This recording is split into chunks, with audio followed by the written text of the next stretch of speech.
Your date of birth holds all the secrets to your soul. You give us your date of birth, we'll tell you the secrets to love, the secrets to lust, and who the best person for you just might be. I have the answers. Check out Secrets of Birthdays at secretsofbirthdays.com. So garden.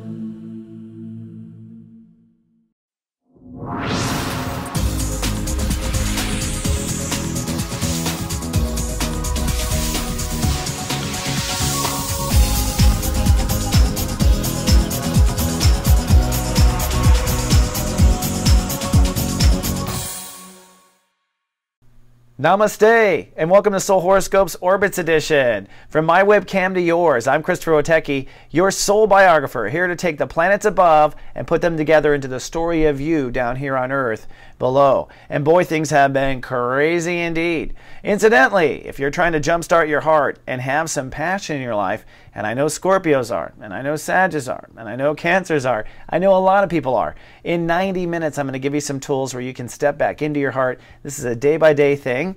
These are on Saturdays, by the way, and just $33. So it's me working with you on webcam. It's really good.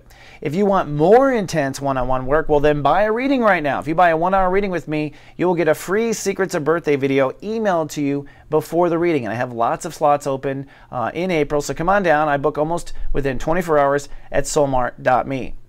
Well, we have a lot of changes going on, folks. I mean, it has been a bumpy ride. The universe has introduced a lot of Neptune, self-mercy, compassionate, kind of Christian energy. Very Easter Pisces, right? We have a pope change. We found the God particle in physics. The universe is not messing around. So this is a time of moving forward. Mercury is finally direct. We're going to wrap up the sun in Pisces, and then we're going to hop into Aries pretty aggressively because the sun is going to jump over Uranus. So without further ado, let's take the ascension elevator and take a bird's eye view of you.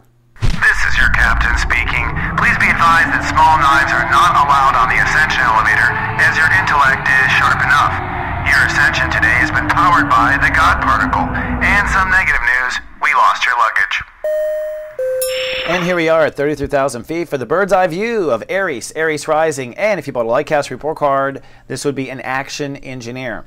We're going to wrap up the sun in Pisces, which for all of you comes down to an interfaith transit. And boy, did the universe step up. The universe asked the Rams to step up with interfaith.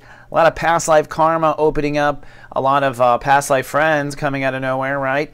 And really, you are on a journey now for the next decade or so to the highest part of your crown chakra with Neptune in what we call the 12th house. So this is the introduction, but I have to say it was the hardest part. The good news is it's your birthday this week. The sun will be moving into your sign, and it is your birthday. And this is really, of course, anyone's happy time. And I think you're already feeling strong because Mars, your home planet, moved into your sign not a few days ago. So Aries are feeling a bit more perky. And what does this mean when it's your birthday? Well, according to astrology, it has to do with your ego, what Aries are best at. This is the ego state of awareness. We have 12 states of awareness that make up reality, and ego is one of them. It's probably one of the most notorious, right? Ego comes down to when we defend ourselves or when we don't defend ourselves. This turns into our strength, our effectiveness, and when we take action or not. Really, truly, on Earth, people are judged by their actions. It's much more important than your words. This is why ego is still important and will be.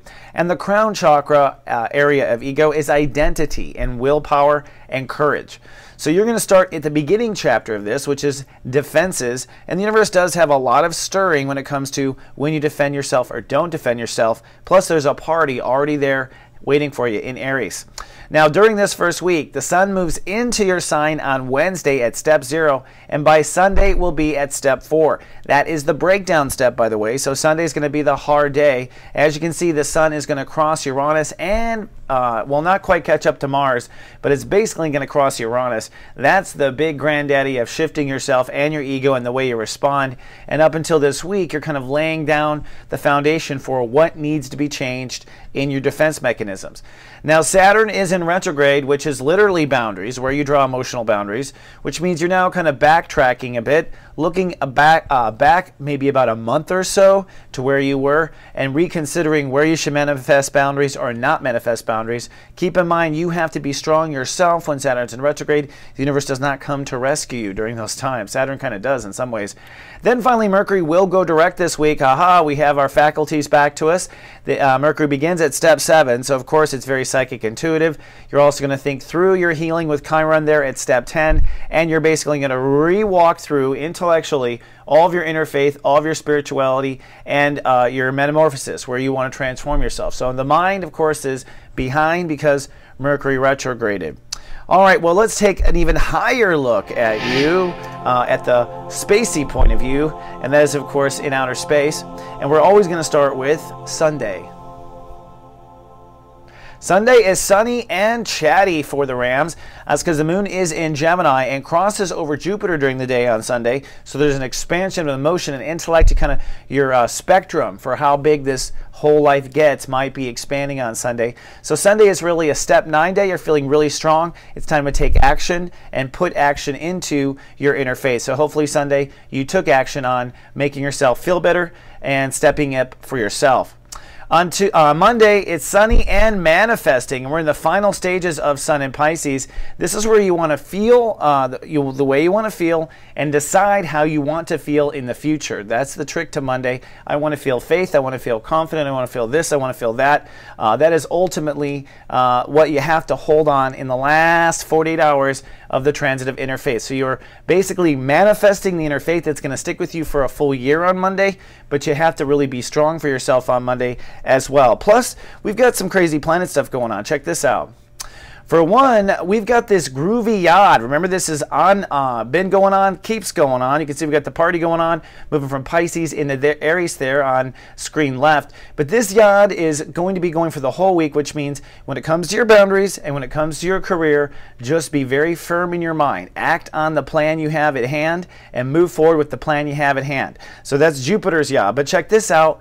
We also have a Saturn yod going on the same time this week, which includes Jupiter as well. And that basically says, take this new strength and ego of yours and take this new mindset and use that as the strength for your boundaries. So basically, boundaries in mind. You want to keep your boundaries strong. You want to keep your frame of mind strong. And if you can see here, the moon transit in the bottom right corner, the moon crosses Jupiter on Sunday and goes all the way up through almost marriage by the end of the week. So it's basically going to go through your inner child, your daily reality, and begin to go through relationships. That is our arc, if you will.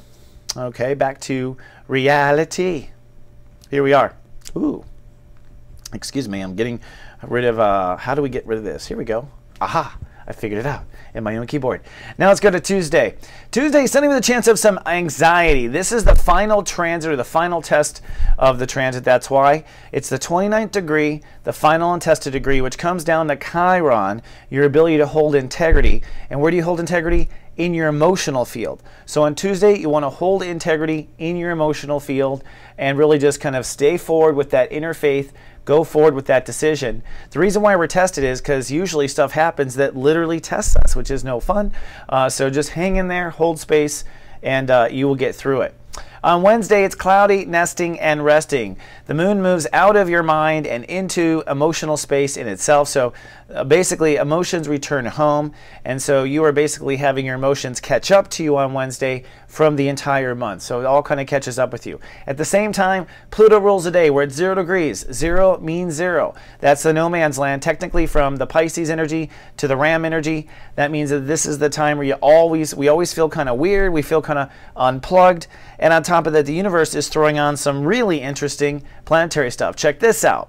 A temporary soul pyramid going on between the moon in Cancer up to Saturn in Scorpio and over to the Chiron mess. They're healing you. So inner faith, boundaries, and emotions all kind of come together.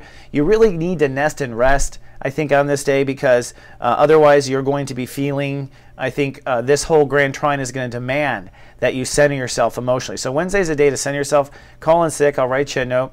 These red lines represent fears that you're facing at the same time. Now, part of that fear is taking care of yourself at the bottom there versus your career direction. And you know what the answer is there. Take care of yourself. And then the sun moving into your sign, because you're moving into your ego, the first thing your ego is worried about is disrupting work or disrupting your health. So the ego's kind of caught between the two issues. What do? You do the grand trine, basically. You just let the emotions flow and you call off sick like I wrote you a note for. Okay? That's how it's going to be. Walk, walk. Yay, I did in the first try. I'm so excited. Okay, that's Wednesday. Then Thursday, sunny, nesting, and resting again on Thursday. This is because the moon is now well settled into Cancer, and the sun now clicks to 1 degree, so you're actually feeling better, but you should take the day to ground yourself and purge your emotions. It is, after all, your birthday month, and I give you full permission to indulge in you. We have a lot to talk about with that, but this is the first day where you're going to be kind of coming online, starting to feel your strength again. Because you're feeling your strength, the first thing your ego might pick up on are people that have pissed you off. You've been kind of hibernating in the last 6 weeks as the sun went through that deep, dark, subconscious Pisces energy. So I think on Thursday you're waking up, but you kind of still feel groggy and you need some extra sleep. Give it to yourself. Then comes Friday. And on Friday, actually, it's the first day you are feeling back to your normal self. The moon moves into Leo, and so emotions move to inner child. So your inner child comes online. It's a very creative day. It's also your birthday, and emotions rule the day. So when emotions rule the day and your inner child is the one influencing your emotions, then what can rule the day is what I call serious joy. So let serious joy take over. And what you're doing is kind of feeling out on this day, your ego, going, I don't know how I feel about these defenses or these boundaries or these things. So again, you're just assessing the issues of what you might want to change with ego, but you are definitely feeling inner child, and you should go play. After all, you've been hibernating, like I said, some pretty intense times.